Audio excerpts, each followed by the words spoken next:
বলিউডের বীরজারা সিনেমা দেখে অনেকেই চোখের জল ফেললেন, কিন্তু আশ্চর্যের বিষয় হলো এই সিনেমার বহু আগেই বাংলার মাটিতে জন্ম নিয়েছিল এক বাস্তব প্রেমগাথা, যার গভীরতা, ত্যাগ আর অপেক্ষার ইতিহাস আজকের যে কোনো কল্পকাহিনীকেও হার মানাবে। অথচ সেই প্রেমের নাম জানেন না বাংলার অধিকাংশ মানুষ। সেই প্রেমিক ছিলেন স্বাধীনতা সংগ্রামী উল্লাসকর দত্ত, আর সেই প্রেমিকার নাম লীলা পাল।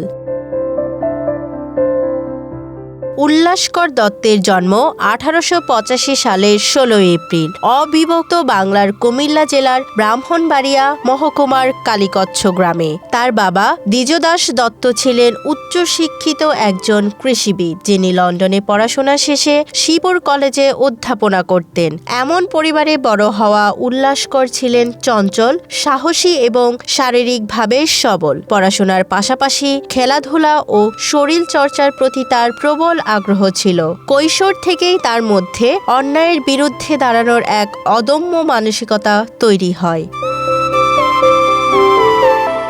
কলকাতার সিটি কলেজে পড়াশোনার সময় স্টার থিয়েটারে বিপিনচন্দ্র পালের এক জ্বলন্ত বক্তৃতা উল্লাসকরের জীবন সম্পূর্ণ বদলে দেয়। সেই বক্তৃতায় ব্রিটিশ শাসনের বিরুদ্ধে উচ্চারিত আগুন ঝরা কথাগুলো তাকে টেনে নিয়ে যায় স্বাধীনতা আন্দোলনের পথে। পরে প্রেসিডেন্সি কলেজে রসায়ন নিয়ে পড়তে গিয়ে বিপিনচন্দ্র পালের আরও ঘনিষ্ঠ হন উল্লাসকর। সেই সূত্রেই পরিচয় হয় বিপিনচন্দ্র পালের কন্যা লীলা পালের সঙ্গে। মেধাবী, দৃঢ়চেতা এবং দেশপ্রেমে উদ্বুদ্ধ লীলা খুবই দ্রুতই উল্লাসকরের প্রতি আকৃষ্ট হন। কলেজ জুড়ে তাদের প্রেমের কথা ছড়িয়ে পড়ে। শোনা যায়, লীলা খেজুরের গুড় ভালোবাসতেন বলে উল্লাসকর শিবপুর থেকে মাথায় করে গুড় নিয়ে সুকিয়া স্ট্রিট পর্যন্ত হেঁটে যেতেন।